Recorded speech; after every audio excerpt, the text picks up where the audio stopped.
Assalamualaikum warahmatullahi taala wabarakatuh.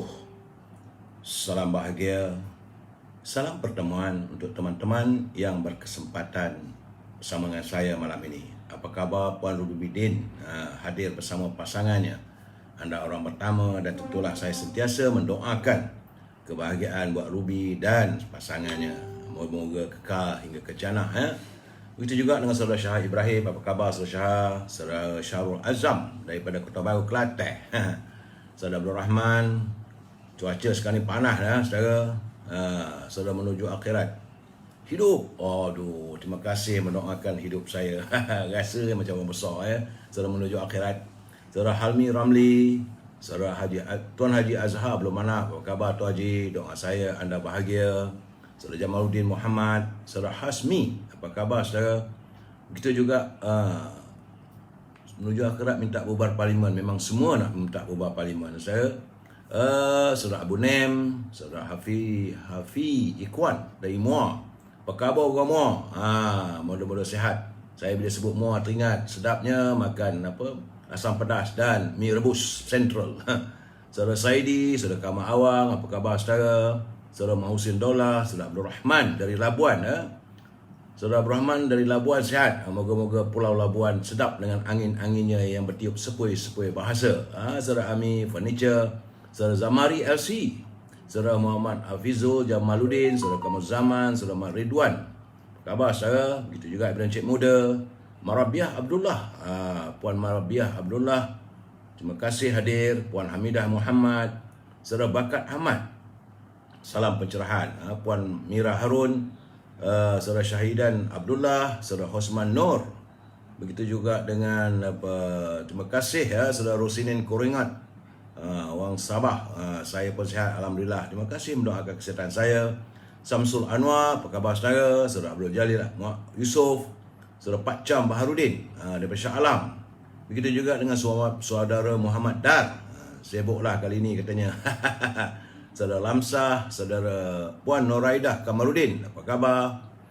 Teruslah memberi pencerahan yang berfakta. Terima kasih. Saudara Hashim Atan. Itu juga dengan Azhari Kamsani, Puan Aminah, Kak Minah, apa khabar orang Terengganu? InsyaAllah nanti ada rezeki kita pergi sana nantilah saudara Kakar Nizar, Paipon, apa khabar? Lama tak jumpa. Paipon ada, mesti ada kontroversi.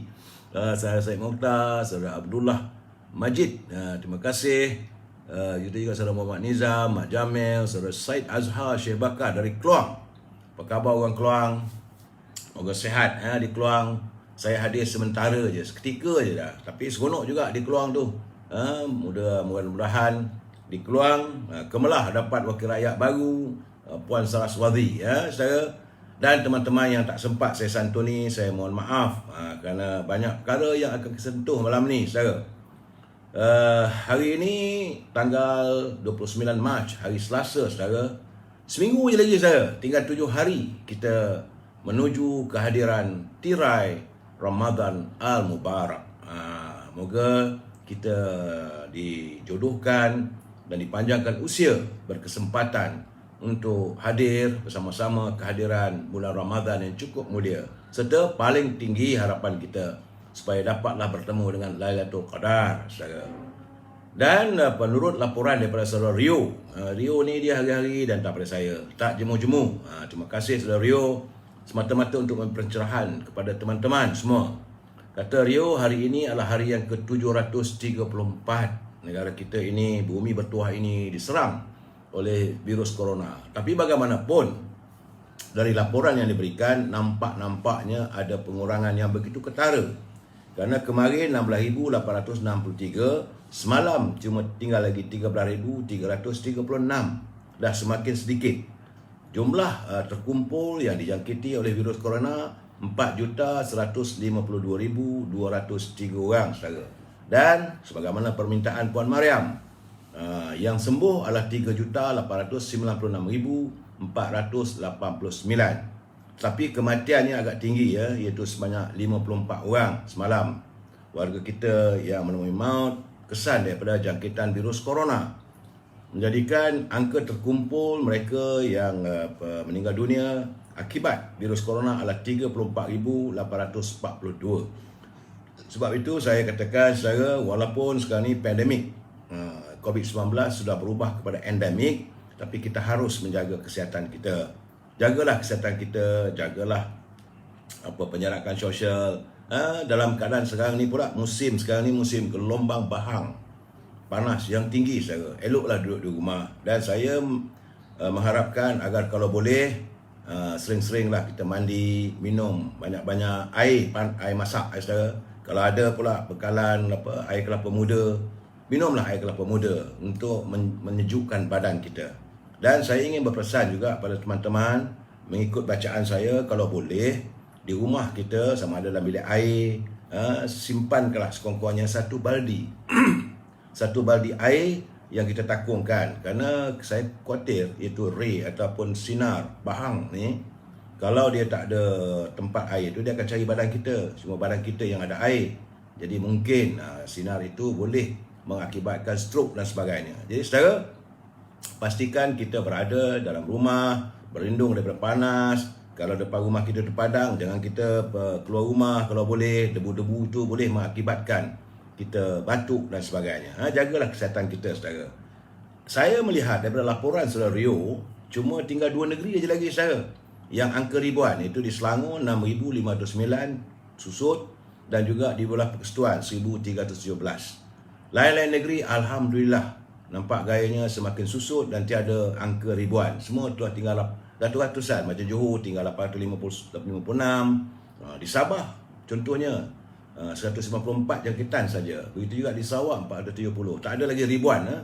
Dan alhamdulillah di Labuan 32, Belah Persekutuan 49, dan di Perlis 52 jangkitan saja. Saya mengharapkan, saya berdoa kehadiran bulan Ramadan ini, virus corona segera usai daripada bumi kita. Kerana hingga saat ini saudara, pada tanggal 28 Mac semalam, dengan jangkitan 13,336, artinya untuk bulan Mac sahaja jangkitan berjumlah 624,008 orang. Itu yang saya katakan tinggi saudara. Tapi mudah-mudahan sampai ke hujung bulan nanti, bila hadirnya tabir Ramadan, maka virus corona berkurangan dan terus berkurangan, dan kita dapat melaksanakan ibadat berpuasa sebaik mungkin saudara, dan paling penting dapat juga bari raya bersama keluarga. Jagalah kesihatan bersama kita saudara. Baik, usai laporan saya masuk sekejap segmen e-commerce. Kepada saudara yang mempunyai produk, sila hubungi Al-Azhar di talian 0113304141. Al-Azhar lain tak ada, dia berniaga dia punya haruman Al-Baqur untuk mewangikan rumah kita. Dia macam kemian, bila kita bakar ada alatnya untuk membakar dan sebagainya, dan dengan aroma wangian itu menjadikan rumah kita kecintaan para malaikat dan dibenci oleh para syaitan.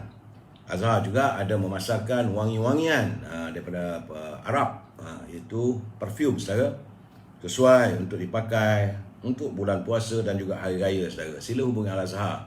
Kalau tanya dengan saya apakah parfum yang terbaik, bagi saya menggunakan parfum Amir Al-Khud, iaitu pati daripada kayu gaharu saudara. Kalau saya berhubung dengan Al-Azhar, jangan lupa produk ibunya, iaitu rendang tok. Kita orang Perak, yuk. Orang Perak ni mesti ada rendang tok. Itu untuk jadikan bekalan makanan kita berbuka puasa dan sebagainya. Dan untuk menyambut raya, jangan lupa bahu berdal. Saudara Rosli Yunus, Saudara Zainul Rashidin, Saudara Mat Nasir, ya, teman kita dalam Instagram. Sebab itu saya katakan, kalau satu berlaku pada Facebook, lari ke Instagram. Seperti biasa, like, share dan subscribe saudara. Kalau tak dapat dengan Azhar, jangan lupa juga Siti Farehah. Siti Farehah di talian 017-711-4300. Dengan Siti Farehah, jangan lupa dendeng manis Siti Farehah. Ini sesuai untuk makan dengan kanji. Saya tengok tadi bergelut juga dia menerima pesanan. Bila saya tanya dengan dia macam mana harga daging sekarang, dia kata harga daging meningkat terus. Untuk setengah kilo pun dah RM35, tapi dia masih lagi memasarkan pada harga lama. Habis saya tanyakan dia macam mana nak untungnya, dia kata tak apalah, ini sebagai untuk teman-teman dapat merasa menikmati dinding manis di Pareha. Tak untung banyak pun tak apalah. Macam meniaga Nabi, jangan kita ambil untung besar, kerana rakyat dalam keadaan susah begini.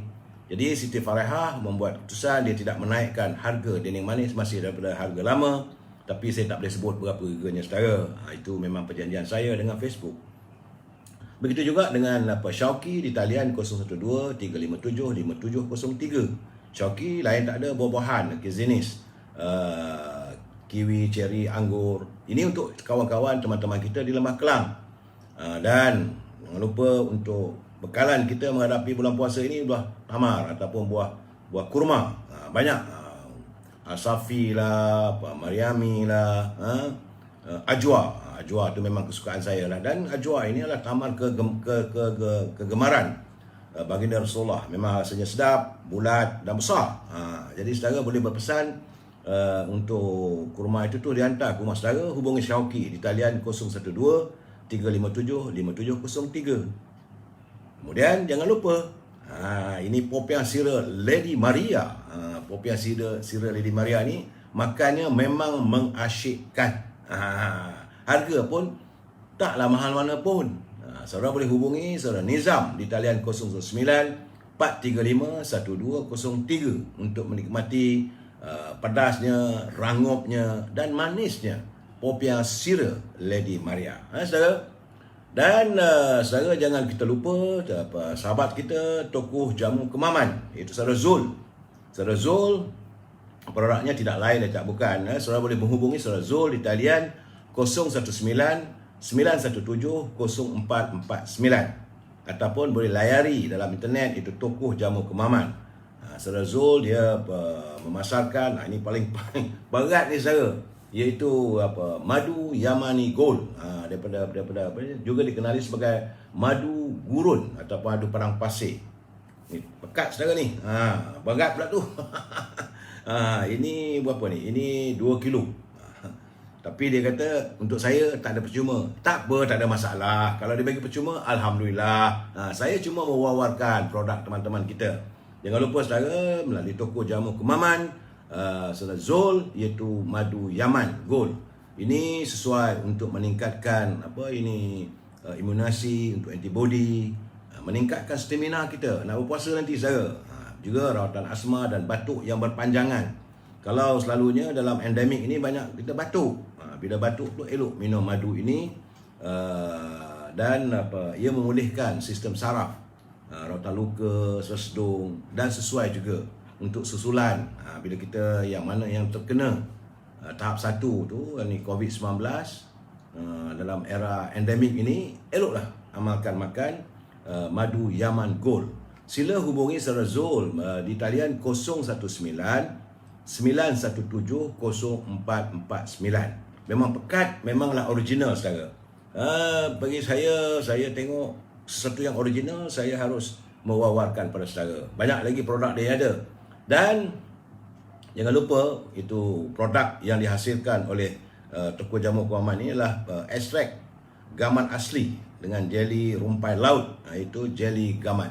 Ini jeli gamat ni saudara sesuai untuk memulihkan luka dalaman seperti pembedahan, kalau wanita yang bersalin, anak-anak yang berkatan. Ia turut membantu rawatan buasi, masalah sembelit, lipoma, masalah angin empedu, dan melegakan sistem pernafasan sesuai untuk kencing manis dan darah tinggi. Juga rawatan susulan kepada COVID-19. Cubalah saudara. Kita cuma boleh berusaha saja. Hubungi saudara Zul, tokoh jamu kemaman. Okey saudara, usai e-commerce. Tak lama pun, tak maaf lah ambil masa saya sikit. Kita harus mewawarkan produk teman-teman kita. Baik saudara, kita masuk segmen ini agak penting untuk kita hayati bersama, itu naluri kehidupan kita. Kerana kena ingat saudara, bahawa zaman moden ni pun rupanya masih ramai lagi orang kita yang percaya pada dukun.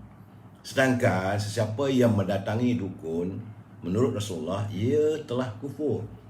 Kerana dalam surah An-Nam ayat yang ke-65, saudara, ini dalam Al-Quran menyebut, katakanlah duhai Muhammad, tidakkah ada sesuatu pun di langit dan di bumi yang mengetahui perkara yang gaib kecuali Allah, dan mereka tidak mengetahui bila mereka akan dibangkitkan. Jadi siapa pun tidak boleh meneka untuk hari besok, hari akan datang. Tak baik kita percaya pada bomoh, pada dukun, kerana ia mendekatkan diri dengan kekufuran. Kerana Imam Nawawi menjelaskan bahawa yang dimaksudkan dengan dukun itu kahin ataupun araf adalah orang yang mengaku mengetahui peristiwa yang akan terjadi ataupun rahsia-rahsia gaib dan keberadaan benda-benda yang hilang atau dicuri. Saudara, maka siapa saja yang kriterianya seperti sebut, apa pun label dan jabatannya, maka itu termasuk dukun yang dilarang oleh agama Islam kita itu mempercayainya. Kerana dari Abu Hurairah radhiyallahu anhu berkata bahawa Rasulullah SAW bersabda, barang siapa yang mendatangi seorang dukun atau peramal, lalu dia percaya pada apa yang dikatakan, maka dia telah mengingkari, itu kufur syariat yang diturunkan pada Nabi Muhammad. Ini hadis riwayat Al-Hakim. Ini hadisnya hadis sahih, saudara, berdasarkan kepada syariat Bukhari, iaitu Imam Muslim. Saudara, jadi saya berharap kita jalanilah kehidupan, tak payah percaya orang. Kita percaya diri kita sendiri, kita percaya segalanya takdir itu datang daripada Allah SWT. Saudara, Saudara Azman Husin, Saudara Alia, Saudara Muhammad Karya Ahmad. Ini teman-teman kita yang dalam Instagram perlu juga saya santuni. Saudara Muhammad Noor, Saudara Puan Hamidah Atan. Saudara, baik. Usai melalui kehidupan, kita santun sedikit mutiara kata kiriman daripada sahabat saya, Cikgu Ibil. Kata Cikgu Ibil, mata yang terindah adalah yang selalu melihat kebaikan orang lain. Jadi mata yang indah itu sebenarnya dia selalu melihat kebaikan orang lain, bukan melihat keburukan orang lain. Dan mulut yang terindah adalah yang selalu belajar untuk berkata baik, dan hati yang terindah itu adalah yang sering bersangka baik sambil mengharapkan husnul khotimah. Jadi segala-galanya baik. Kalau baik, itulah indah. Mata yang indah itu dia tengok benda-benda yang baik. Kalau dia tengok benda-benda yang mungkar, benda-benda yang kemaksiatan, kalau ada dalam saudara punya Facebook, tutup je, tak payah tengok. Dan mulut yang baik itu adalah yang berkata-kata sesuatu yang baik dan berhasrat untuk melakukan yang baik, dan hati yang terindah itu adalah yang sering bersangka baik dan mengharapkan hadirnya husnul khotimah dalam kehidupan kita untuk bekalan kita ke akhirat nanti. Saudara, terima kasih Cikgu Ibil atas kiriman mutiara kata yang cukup berarti kepada kita. Baik, saudara, seperti biasa, permulaan bicara saya tentulah saya akan menyatakan salam impian moratorium dan pengeluaran wang RM10,000 secara tuntas daripada kumpulan wang simpanan pekerja. Sekejap lagi mungkin saya akan cuba santuni sedikit persoalan ini, dan saya ingin berpesan pada pimpinan negara, janganlah berbelanja tanpa had. Kerana kalau kita berbelanja tanpa had, maka negara akan muflis, saudara. Tajuk bicara kita malam ini, saudara, adalah kecelaruan warga. Kecelaruan warga, celaru jadi, saudara. Namun sebelum saya memberi pencerahan, kita santun juga pantun Pak Nazil. Hari-hari dia hantar pantun pada kita. Terima kasih Pak Nazil yang sanggup berkongsi pantun dengan kita. Dalam usia-usia dia dah pension sebagai guru, dia masih lagi menghantar pantun untuk kita hayati dan kita kongsi. Indahnya bahasa-bahasa yang diculipkan oleh Pak Nazil. Kata Pak Nazil, burung kenari di dahan lurus, hinggap berdua tempat bersinggah. Ada menteri menongkah arus, keputusan ketua sanggup disanggah. Jadi Pak Nazir menegur, ada menteri ni, ketua dia, Perdana Menteri kata begini, dia kata begitu. Itu dia pun orang yang lama, dia tengok anak-anak muda ni dah jadi menteri ni sanggup pula menongkah arus. Ni tak betul, saudara. Kemudian katanya lagi, pokok dijirus memungut cendawan, cendawan disalai, serba tak jadi. Berkempen terus menghina lawan, rakyat menilai di peti undi. Jadi kalau anda terus berkempen, ini orang politik berkempen sana, berkempen sini, memburukkan lawan. Bukan nak menceritakan apa kalau kita diberi kesempatan untuk memimpin, apa yang nak kita buat. Tapi dia tak ada lain menceritakan buruk aja orang. Selalu saya pesan kepada teman-teman, satu jari menunjuk pada orang, tiga pada diri kita. Jadi Pak Nazir menegur. Dia kata berkempen terus menghina lawan, rakyat menilai di peti undi. Tunggulah nasib anda. Jadi pada Pak Nazir, saya ucapkan jutaan terima kasih atas perkongsian yang begitu bernilai dan berarti pada kita. Ya, Saudara Abdul Halim, Saudara Mak Semana, bahasa harmonis yang indah. Tak itu? Betul, saudara. Baik. Usai pantun, usai naluri kehidupan, usai mutarik kata, kita jangan lupa santun dulu. Ini gudang ilmu. Segmen ini bahasa orang tua dulu. Orang-orang terdahulu, pemimpin-pemimpin kita terdahulu, mereka mengharapkan dan sering berkata bahawa pemimpin hendaklah hadir yang sentiasa memegang pada syarak dan adat. Pemimpin Melayu hari ini dan akan datang mesti, kalau mereka lupa pada adat dan syarak, maka rosaklah bangsa kita. Dan umat Melayu wajar dipimpin oleh pemimpin yang tidak lumpuh. Ini pesan mereka, yang tidak lumpuh. Kerana menjadi pemimpin bagi orang yang lumpuh, maka menjalankan tugas tidak senonoh. Orang lumpuh, bukanlah kita nak menghina dia, dan bila memikul beban, ia sering mengeluh. Bekerja keras, ia menjauh. Orang macam ini kita panggil pemimpin yang lumpuh. Bukan fizikalnya lumpuh, pemikirannya juga lumpuh, secara hatinya juga lumpuh. Hatinya lembik, akal pun bodoh. Orang kata dulu, saya tak sanggup mengatakan kata itu, tapi ini yang ditulis dalam buku tersebut. Dia mengatakan bahawa hatinya lembik, akal pun bodoh kalau ada pemimpin yang lumpuh. Rakyat susah, negeri pun rusuh. Dijadikan pemimpin, negeri kan keruh, macam laru jadi negari. Dijadikan tua, kerja tertangguh.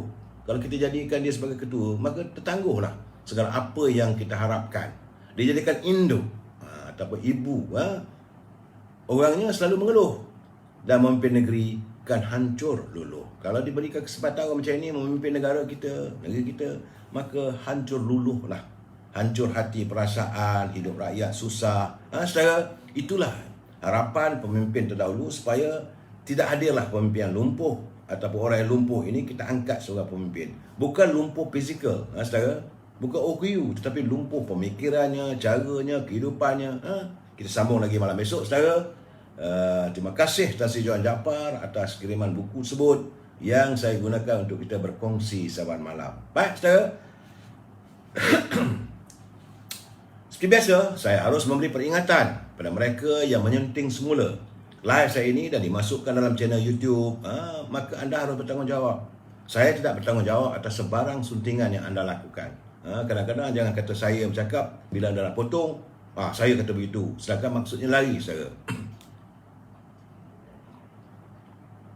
Dan saya juga tidak bertanggungjawab atas komen-komen yang dihantar, yang tersiar, tetapi tidak mematuhi apa yang disarankan oleh Kementerian Penerangan dan Komunikasi. Di bawah Akta Komunikasi ada perkara-perkara yang boleh kita sentuh, ada perkara-perkara tak boleh kita sentuh. Jadi berhati-hati, saya tak bertanggungjawab. Sebab itu selalu saya katakan, tangan yang mencincang, baulah yang memikul. Pencerahan ini adalah pencerahan politik, matlamatnya supaya warga kita sentiasa berinformasi.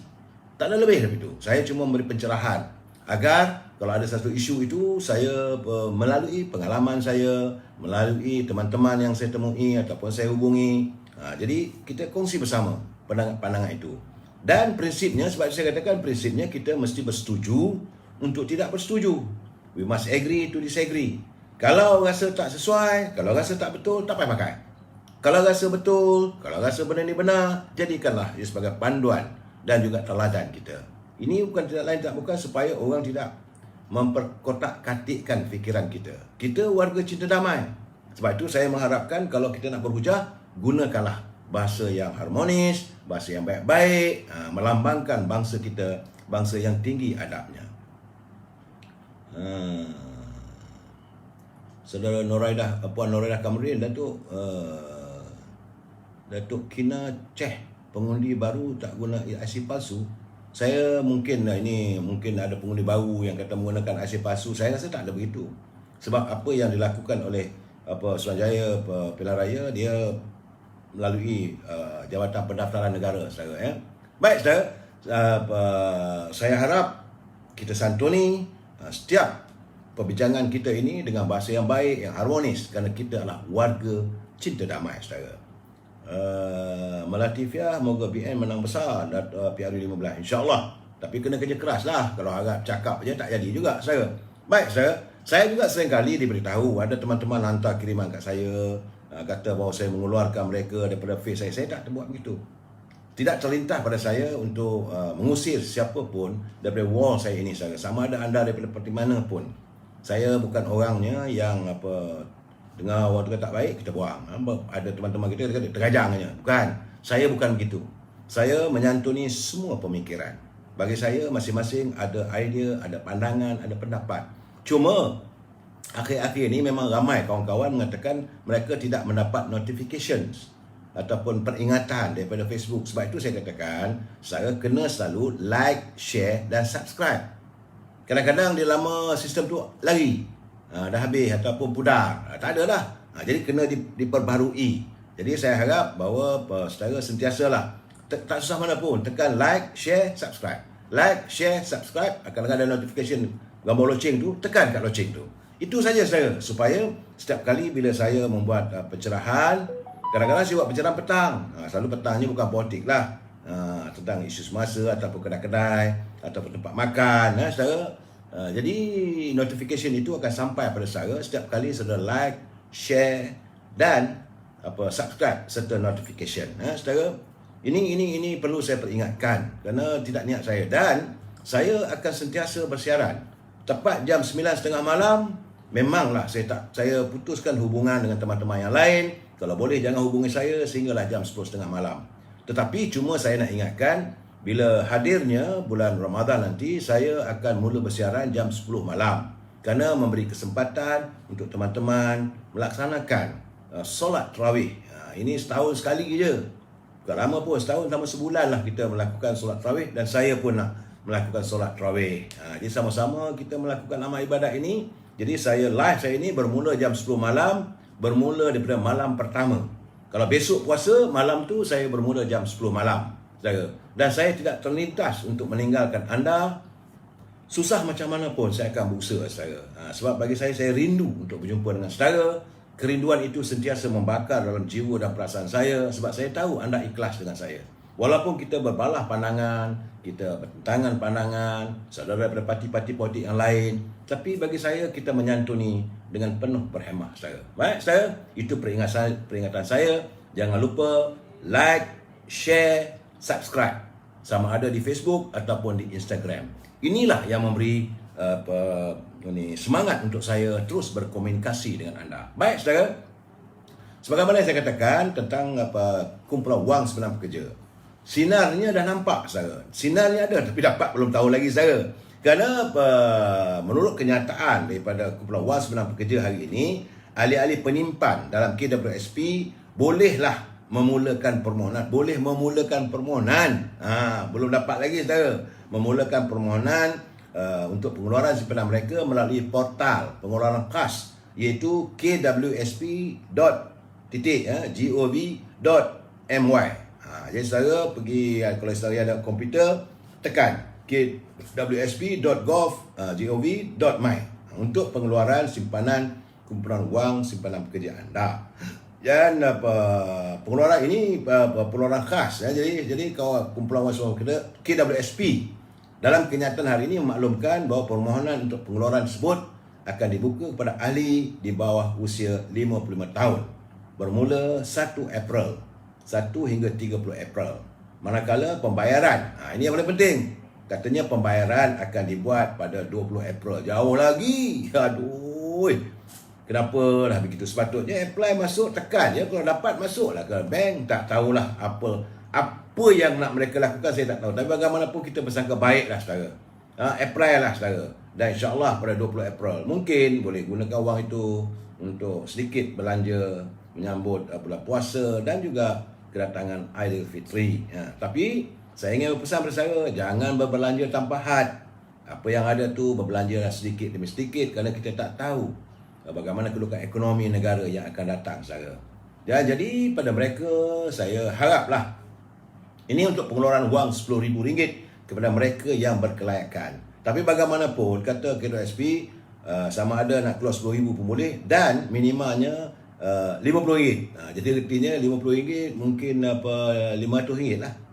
Kalau simpanan dalam RM500 boleh minta. Melati Fia, kalau ada duit dalam KWSP lagi umur yang dah 55 tu, bolehlah keluar habis tu. Yang itu saya tak dapat penjelasan, tapi rasanya boleh lah. Simpan dalam ESP dan tabung haji kerana lagi mudah untuk pengeluaran jika kita terdesak. Itu kata Melati Fia. Bagi saya ada logikanya. Bagi mereka yang usia 55 tahun ke atas boleh keluar. Keluarkanlah wang anda. Inilah hasil titik peluh kita. Sekurang-kurangnya dapat tengok. Bagi mereka lebih umur 55 tahun, memang boleh mengeluarkan pengeluaran wang mereka sepenuhnya. Kalau tengok ada 1,000 ke, alhamdulillah, dan ambil wang itu masukkan dalam ASB ke ataupun haji. Tapi bagi saya lah, pandangan saya, sebab saya pernah berbual dengan pegawai-pegawai daripada KWSP satu ketika dahulu, bahawa KWSP ni dia punya hibah ataupun interest yang tinggi, dan banyak orang tak tahu wang dalam kumpulan wang selamat bekerja dia dikecualikan daripada cukai lembaga hasil dalam negeri. Kalau dalam tabung haji boleh kena cukai, kalau dalam ASB boleh kena cukai. Ini anda tak tahu. Sebab itu eloklah simpan, biarkan dalam KWSP. Cuma kita rasa marah sekarang ni bila nak keluar tak dapat. Itu ya masalahnya saya rasa. Saya bagi saya lah ada pro and kontra. Elok kita simpan, elok kita biarkan. Bagi saya, kalau tidak ada keperluan, apa kita nak keluarkan? Kalau duit banyak dalam bank, dalam simpan kuliah KWSP, kita boleh keluarkan bila masa terdesak. Yang ini di bawah usia 55 tahun. Jadi cuma kita katakan kenapa tak boleh keluar. Tapi bila dengar kenyataan daripada KWSP tadi, pengeluaran akan bermula pada 20 April ini. Dan bagaimanapun, sesuatu yang agak tidak menyenangkan hati kita di saat-saat kita mendapat berita yang agak mengembirakan tentang pengeluaran wang simpanan pekerja ini, saudara, tiba-tiba saya melihat masih lagi tidak usai sebenarnya apabila kenaikan harga barang di pasaran rupanya meningkat lagi, saudara. Seolah hilang kawalan. Ini gambarannya sebenarnya. Sebab itu saya haraplah bahawa mereka yang berada di Kementerian Perdagangan Dalam Negeri dan haiwan pengguna, tolonglah pantau harga ini. Gunakanlah segala akta yang ada untuk melindungi pengguna. Rakyat tengah susah sekarang ni. Anda lah yang berada di Kementerian Perdagangan Dalam Negeri dan haiwan pengguna yang mampu membantu rakyat. Rakyat dah tak upaya. Pergi ke kedai, pergi ke pasar, harganya tinggi. Contoh macam saya cakap tadi, bila saya bertanya dengan Siti Farahah, daging berapa sekilo sekarang? Sekarang ni dia kata yang apa, sebab dia gunakan daging Batang Pinang untuk buat dia punya dendeng manis Siti Farahah tu, RM45 untuk 500 gram. Katanya sekilo dekat RM90. Saya kata, saya mengeleng kepala. Tinggi. Jadi segala bahan makanan semakin naik. Malah ada yang naik sampai 100%. Ya, saudara. Tambah-tambah lagi sekarang ni dengan kehadiran bulan Ramadan. Seminggu lagi. Tentulah parasit-parasit ataupun orang tengah ni cuba untuk mengaut keuntungan dalam musim-musim perayaan sebegini. Dia orang tak kira apakah kemampuan rakyat ni boleh tak boleh, berkemampuan tak berkemampuan untuk membeli barangan itu. Mereka tak peduli. Yang dia fikirkan tembuluk dia orang aja. Sebab itu harga barang naik yang bukan-bukan, harga sayur naik, harga ikan naik, harga daging naik, minyak masak pun harga naik, malahan yang murah-murah yang sekilo-sekilo pun disorok dan sebagainya. Jadi saya risau. Kerana apabila KWSP kata mulai 9 April ni boleh membuat apa ini kiriman dan mungkin ada pengeluaran bermula 20 bulan, ini mereka melihat bahawa kesempatan untuk menangguk di air yang keruh. Ini saudara harus berhati-hati. Sebab saya kata macam 2 malam lepas, kalau tengok barang mahal kita boykot aja. Belilah apa yang perlu dan simpanlah makanan. Memanglah kita semua orang nak merayakan kehadiran bulan Ramadan yang mulia ini. Nak bersedekah boleh bersedekah, nak masak boleh masak, tapi jangan kita berbelanja. Kita beli apa yang kita mampu. Buy what you need is not buy what you want. Belilah apa yang kita perlukan, bukan apa yang kita nak. Kalau kita nak satu gedung, kita nak bawa balik rumah. Saudara, jadi mungkin datang hadirnya bulan perayaan ini, mungkin anak-anak nak pakai baju baru apa semua tu, berhati-hati berbelanja. Ini pesanan saya, saudara. Kerana dalam keadaan sekarang ni kita merasakan lintas darat ni masih bermahajalela. Dan terpulanglah kepada teman-teman yang berada di Kementerian Perdagangan Dalam Negeri dan haiwan pengguna. Dan satu lagi, saya baru menerima panggilan telefon dari teman-teman kita di Melaka. Datuk Sulaiman. Ini teman nak cakap ni. Bahawa tolong bercakap dengan pegawai di Tenaga Nasional Berhad TNB. Rupanya sekarang ni dah selesai musim Covid ni. Maka TNB mula mengeluarkan notis bagi mereka yang ada pengguna yang masih lagi tertangguh bayarannya. Kalau tak bayar habis, maka akan dipotong bekalan elektrik. Surat-surat pemotongan itu telah pun dikeluarkan. Saya mengharapkan dalam bulan baik, bulan mulia ini, kehadiran bulan Ramadan ini, kita juga harus berhati baik. Ya teman-teman, mereka yang berada di anjung kuasa di Tenaga Nasional, khususnya di Melaka, janganlah tuntut yang bukan-bukan. Rakyat masih lagi susah, baru buka saja, baru nak mula kehidupan. Bukan mereka terus ada duit dalam poket untuk bayar semua, langsai semua. Memang sejak 2 tahun banyak bayaran bil-bil elektrik yang tertangguh. Jadi bila anda memberi penangguhan itu, kita kena sangguplah menerima, tidaklah tuntut bayar serentak. Berilah beransur-ansur. Mungkin kalau bil elektrik tu RM50 atau RM100, yang tertangguh tu ada RM400, mungkin minta RM20 dulu. Bayar ansuran lah. Ini jangan minta tak bayar RM500 ni, potong. Itu kejam namanya. Sebab bukan kehendak mereka, bukan kehendak rakyat. Rakyat kalau boleh ada duit memang mereka nak bayar, tapi tak ada kemampuan. Tapi janganlah berlaku zalim dan kejam. Ini khususnya teman-teman yang berada di Tenaga Nasional di Melaka. Sebab saya terima dari Melaka tadi. Jadi sebab itu saya kata Tenaga Nasional di Melaka tu terimalah seadanya. Saudara video Menteri Minyak Masak subsidi dah 4 hari tak ada dah kat kedai Taman Perumahan saya. Ini Saudara Abdul Hamid Hashim. Itu keadaannya. Saya harus menyuarakan memang. Sebab itu saudara, kita kadang-kadang nak boykot pun tak boleh, kita nak cari minyak juga. Sebab saya minta agar Kementerian Perdagangan Dalam Negeri dan Haiwan Pengguna lihat masalah ini. Ini masalah rakyat.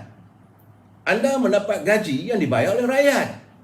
Laksanakanlah tugas dengan sebaik mungkin saudara. Saudara Melati, alasan sebab dia meninggal umur lebih 60 tahun ke atas, memang KWSP tak bayar bantuan tu. Saya dimaklumkan pegawai di KWSP. Ini cerita macam mana ni Puan Melati? Puan Melati, kalau kita meninggal dunia usia 60 tahun ke atas, KWSP tak bagi bantuan RM2,500. Ini bukan bantuan KWSP. Kalau KWSP simpanan kita, bantuan satu hal lain.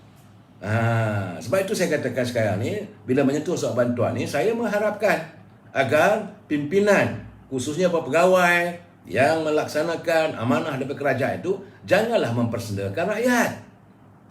Menteri cakap begitu, Perdana Menteri cakap begini, tapi mereka masih lagi mewujudkan birokrasi. Baru saya terima ni, hampir seluruh rakyat Terengganu sekarang ni mereka merungut apabila proses untuk mendapatkan dana bantuan yang dijanjikan oleh Menteri Besar. Katanya terpaksa isi borang lah. Apa benda ni? Orang tengah susah. Jadi terpaksa mengisi 2 borang untuk mendapatkan dana, sedangkan dari kalangan rakyat sudah pun mengisi borang tersebut 2 tahun dulu. Masa profil rakyat Terengganu. Dah isi. Apa data yang ada tu berilah. Nak isi lagi buat apa? Apakah anda suka melihat rakyat susah? Kerana anda ada kuasa, nak tunjuk aku punya kuasa. Tak ada ini, tak bagi, tak luluskan. Jadi ketua-ketua jabatan ni kena tengok. Elakkan birokrasi tengah rakyat susah. Anda juga menyumbang kepada dendam rakyat terhadap pimpinan kerajaan. Sebab dekat ni dah tular pula ni. Video pendek macam mana berkaitan isu hangat di negeri Terengganu, di mana berkaitan dengan Aidilfitri yang telah pun diumumkan oleh kerajaan negeri. Jadi melalui Dewan Undangan Negeri minggu lalu. Tapi masalahnya, katanya bahawa Aidilfitri adalah bantuan kewangan bernilai RM400 kepada 31,500 isi rumah miskin dan RM250 kepada 83,500 isi rumah berpendapatan antara RM2,500 hingga RM5,000. Bukan banyak mana pun. Bukan RM300,000, bukan RM400,000. Hanya dah dapat RM400, terpaksa isi borang 5-6 borang. Kenapa ni? Saya bencilah bila dengar birokrasi yang sebegini. Sebab itu warga Terengganu mereka merungut. Kerana proses untuk dapatkan dana tersebut sangat-sangat rumit. Sehingga kan rakyat terpaksa mengisi 2 borang, jumpa itu, jumpa orang ini. Jadi sedangkan pengumuman dah dibuat. Dan ternyata sekarang ni bukan hanya di Terengganu. Banyak lagi rupanya bantuan-bantuan yang diumumkan oleh menteri. Perdana Menteri dah umumkan, Menteri Keuangan umumkan, tapi birokrasi menyekat, menghalang daripada rakyat untuk menerima bantuan yang dijanjikan. Banyak saya, bukan sedikit, macam-macam bantuan lah. Saya nak sebut pun tak tahu. Semalam pun saya dah bagi tahu. Kena dapat itu, malah mereka yang ada syarikat, dulu dah tutup syarikat tu, dah tak boleh berniaga lagi dah. Kerana tidak ada pembatalan syarikat itu, maka ini Lembaga Hasil Dalam Negeri kata tak dapat, tak diluluskan. Banyak rupanya. Saya dapatan hari ini saja tak kurang daripada 100 panggilan menzahirkan. Ada satu cerita tu, makcik ni dah tua, minta tolong lah. Dia pun tak tahu agaknya nak menggunakan aplikasi ada apa ni internet. Yang masukkan nama dia, ambil kat pengenalan, dengan harapan ada account number dia tu, masuk dalam. Tak lulus LHDN. Apa benda ni? Saya rasa kalau saya datang, saya baling aja dengan kertas-kertas tu. Orang macam ni, inilah mereka. Saya rasa lah, Saudara Asri Yusof, saya merasa pelik lah, ajaib. Kenapa kerajaan tak dapat mengisi kenaikan harga barang?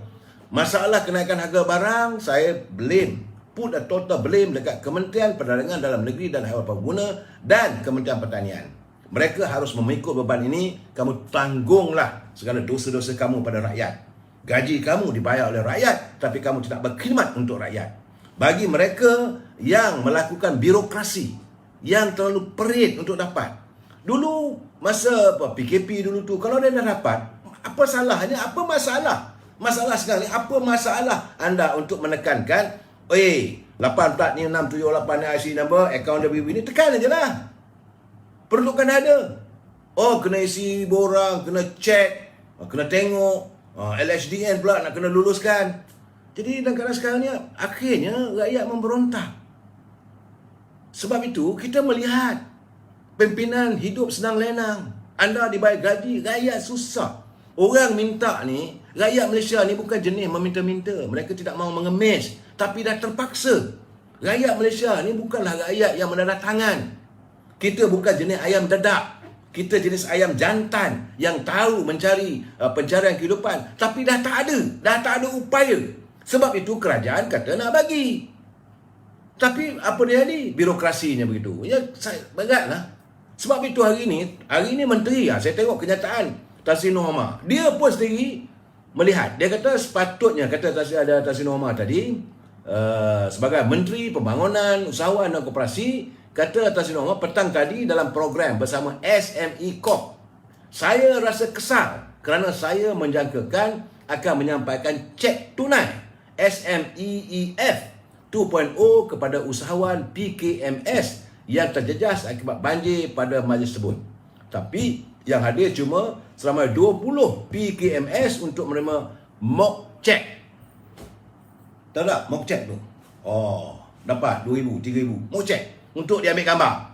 Itu saja bukan ceknya. Sepatutnya hari ini bukan beri surat kelulusan, kata Tan Sri Nur, tapi terus bagi cek. Jadi bila nak dapat duitnya kalau bagi mock check? Dia kata takutlah selepas raya pun belum tentu boleh dapat duit. Jadi beliau mengatakan satu lagi perkara, proses permohonan sepatutnya dipermudahkan tanpa perlu kemukakan penyata bank lah, bagi tempoh 3 bulan, dan sebenarnya barang yang mau dibeli oleh PKMS ni macam-macam syarat. Kadang-kadang saya rasa nak maki diorang ni.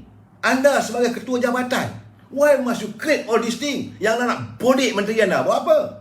Peruntukan dah ada. Saya jadi marah apabila saya lihat rakyat dipersendakan. Dah ada duit situ, bagi je lah.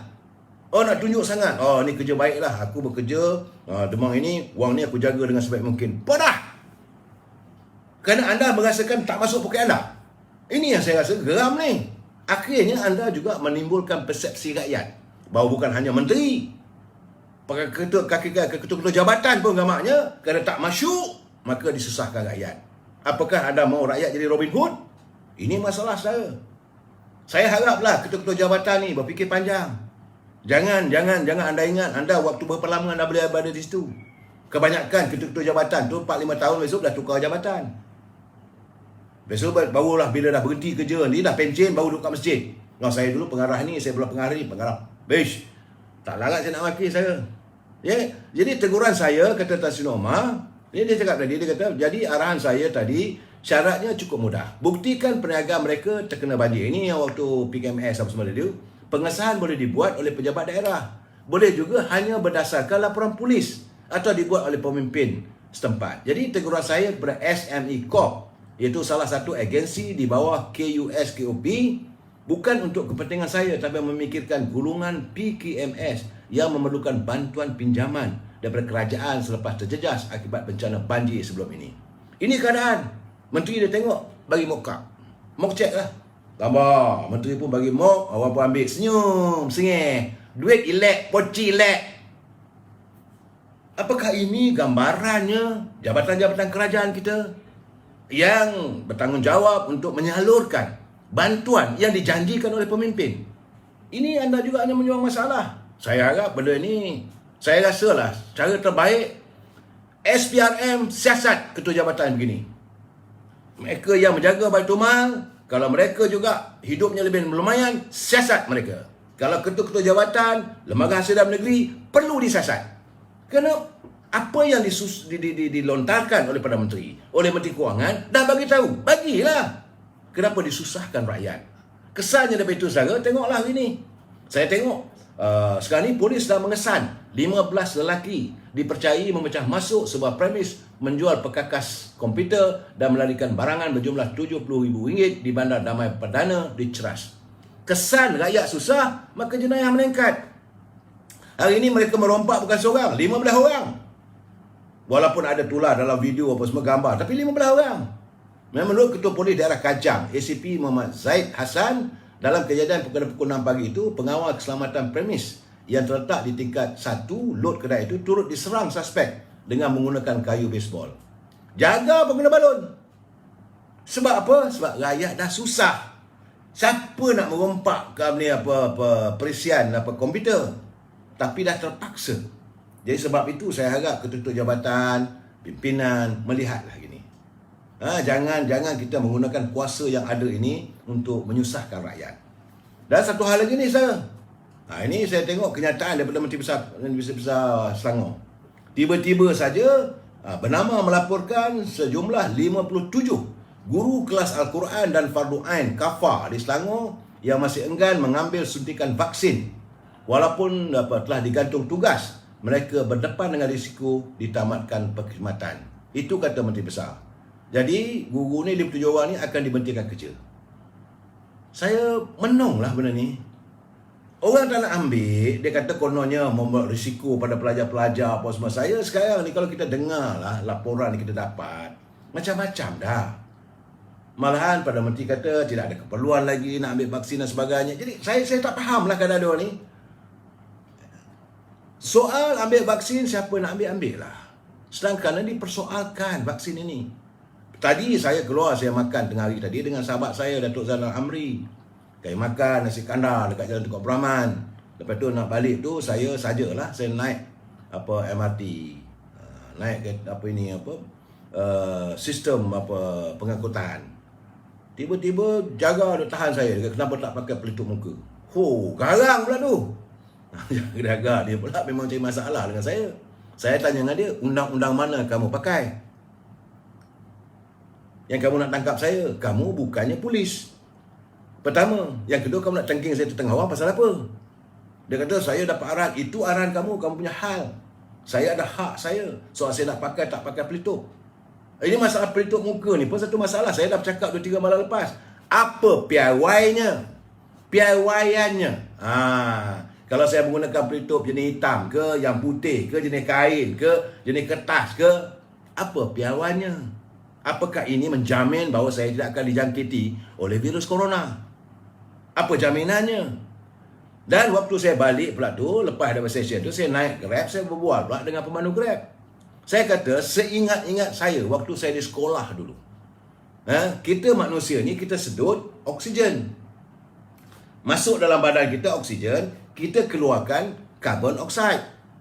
Carbon dioxide ni kita keluarkan. Masuk oksigen, itulah putaran yang keperluan dalam hidup kita. Kalau dah pakai pelutup, sedut oksigen, bila kita keluar, kita hembus daripada hidung dan mulut kita, iaitu carbon dioxide masuk balik. Cuba fikir.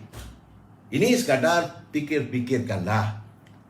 Sebab itu saya tengok, saya lihat pimpinan negara barat, mereka dah tak ada lah. Tidak ada kemestian, tidak ada wajib untuk memakai pelitup muka. Saya fikir ada logikanya. Saya tutup hidung, saya tutup mulut, napas, keluarkan napas, sedut balik carbon dioxide. Akhirnya masuk dalam kita punya paru-paru. Ya betul. Mungkin saya bukan doktor saya, jadi saya kata, macam mana para saintis? Apakah dia sekarang ni celarulah saya. Saya memikir dari segi logika. Itu pulanglah pada saya lah.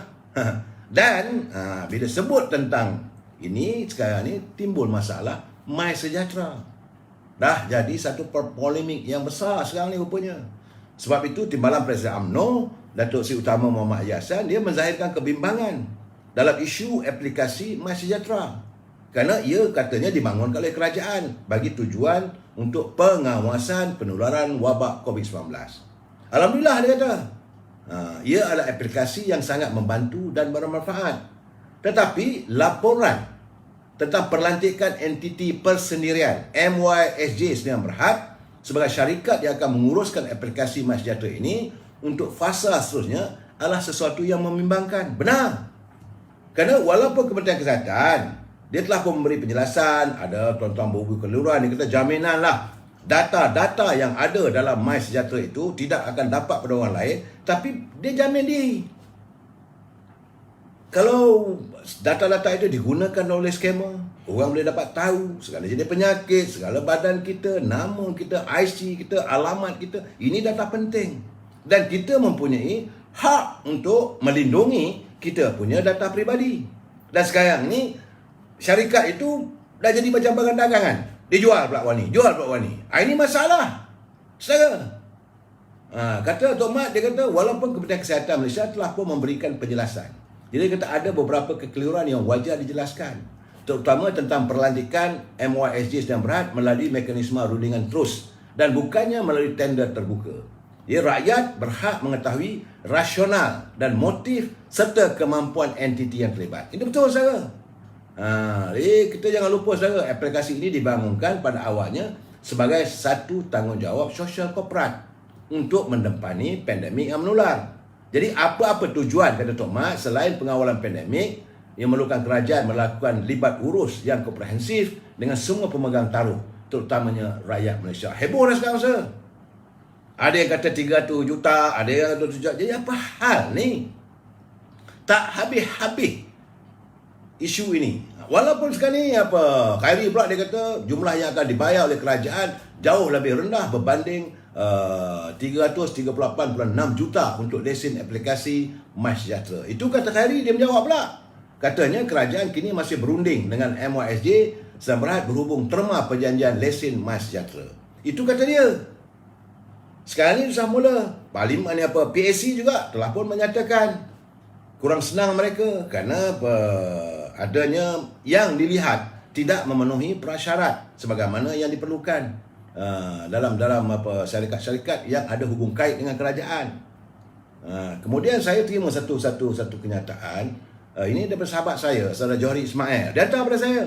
Dia kata, tahukah anda siapa toke MySejahtera? Dia toke MySejahtera, dia kata pada mulanya MySejahtera dibangunkan dengan kos 70 juta.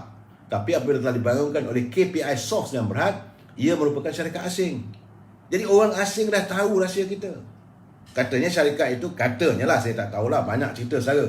Banyak benda yang berkelibut dan rakyat jadi rakyat jadi kelang kabut jadinya sir. Kita jadi bingung. Itu baru MySejahtera saya. Bagaimana pula dengan isu Sapura? Saya tahu niat hasrat yang Berhormat Datuk Seri Najib mau menyelamatkan syarikat milik Bumiputera ini yang terjebak dalam permasalahan yang boleh dimufliskan.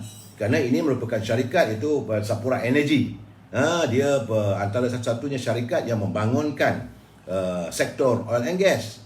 Tetapi saya bersetuju juga apa juga kata daripada Datuk Ibrahim Ali, Presiden Parti Putra dalam satu sidang medianya. Betul. Sepatutnya sekarang ni kena siasat. Siapa pemegang saham dalam Sapura Energy?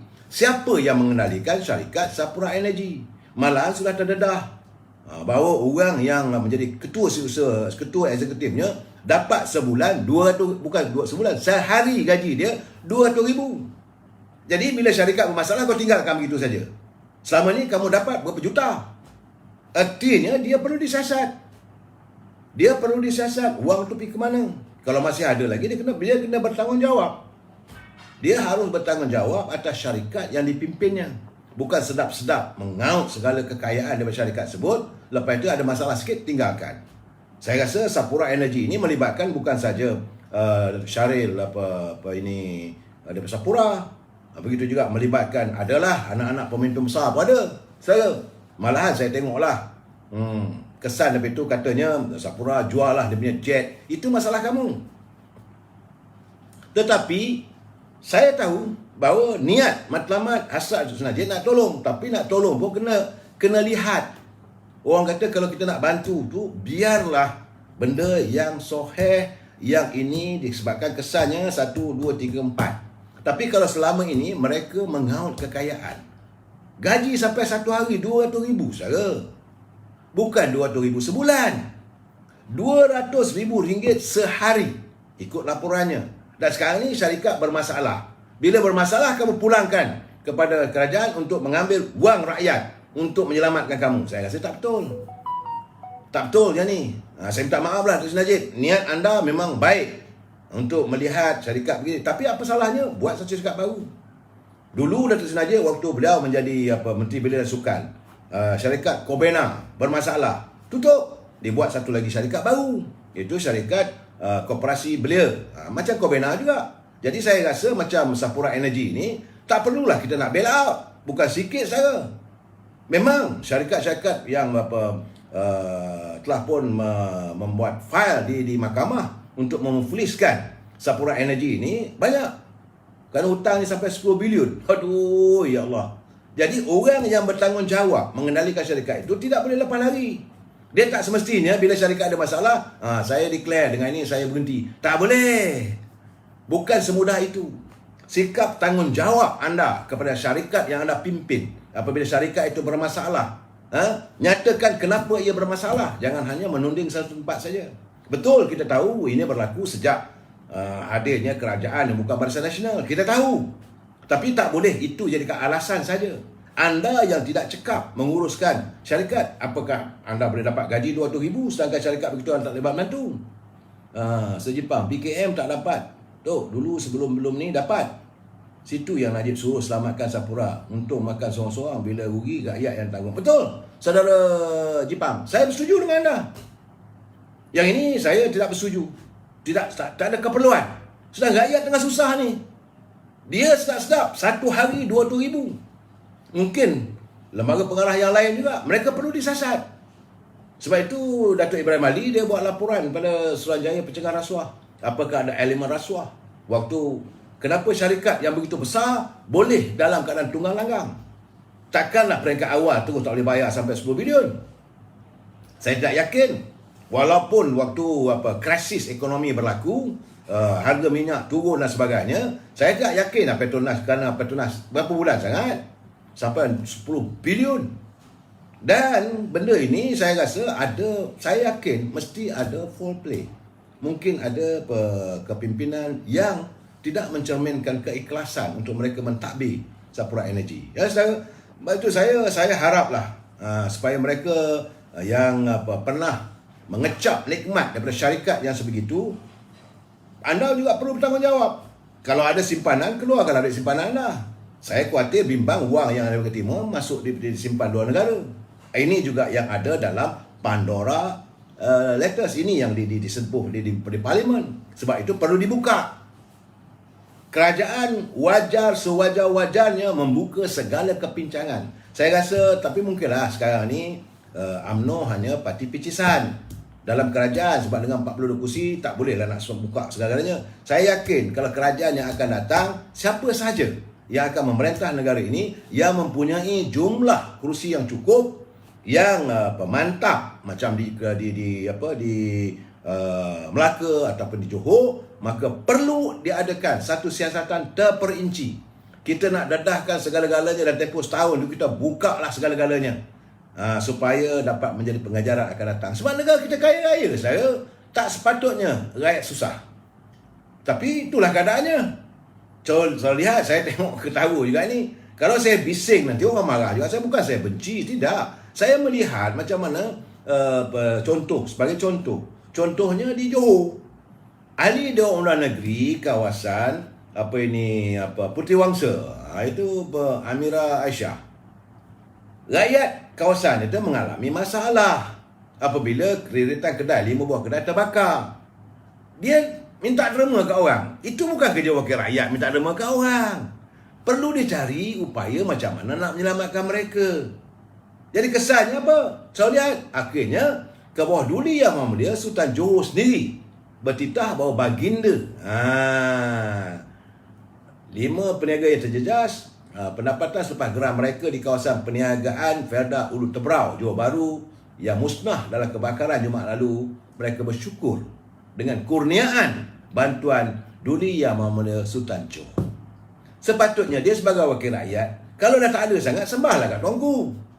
Ini tidak, tuanku kena turun dulu. Aduh, inilah keadaannya. Budak-budak muda nak jadi wakil rakyat, tak dapat, dia nak bergaduh pula. Jadi akhirnya saya bukanlah nak memperkecilkan, tapi saya tengok itu keadaannya. Baginda tuanku sendiri turun berangkat untuk melawat kawasan kejadian itu pada 7 Mac. Dan akhirnya kehadiran baginda membawa sinaran baru kepada peniaga-peniaga berkenaan. Daulat tuanku patut menjunjung kasih atas keprihatinan tuanku melihat untung nasib rakyat, khususnya di Felda Ulu Tebrau. Tapi nak buat macam mana? Rakyat sebut mendapat wakil rakyat yang kerja lain tak ada, dia minta derma sana, minta derma sini. Itu bukan kerja wakil rakyat. Patutnya dia sendiri turun, pegawai dia turun. You wakil rakyat, tanya macam mana kehidupan, ini keadaannya, catat semua tu, bawalah kes itu ke kerajaan negeri. Ini masalah rakyat, kerajaan juga bertanggungjawab. Lepas tu dilihat apakah ada insurans, bantu mereka. You sebagai wakil rakyat, tapi terbiar. Jadi kalau saya kata lebih-lebihkan, orang marah kat saya. Ini gambaran yang kita dapat. Akhirnya orang melihat itulah keadaannya bila mereka memilih salah parti, salah orang. Kalau bila sebut nanti orang marah, ni tak ada lain nak memperkecilkanlah wakil rakyat parti muda. Saya kata belajar. Okey, anak anda sebagai wakil rakyat muda, belajar daripada orang lama. Apa salahnya? Jangan ikut perangai presiden anda. Main bodoh saya dah pergi ke mahkamah. Saya rasa Amira belajarlah daripada orang lama, pergi ke kerajaan negeri, berjumpa dengan setiausaha kerajaan negeri. Anda wakil rakyat, tentulah setiausaha kerajaan negeri akan membantu. Sebab sebagai wakil kepada rakyat yang anda wakili, bukan sedikit, ramai yang anda wakili. Kerajaan negeri harus peka dengan apa masalah, berbicara. Lepas musim pilihan raya, dia tak ada fikir dah soal kamu parti mana parti sini. Pentadbir harus melihat yang amat berhormat Datuk On Hafiz, dia tak boleh membezakan ini kawasan parti muda, tak. Dia mesti menyantuni semua rakyat Johor. Jadi dalam keadaan begini, Amira kena berjumpa dengan yang berhormat Menteri Besar.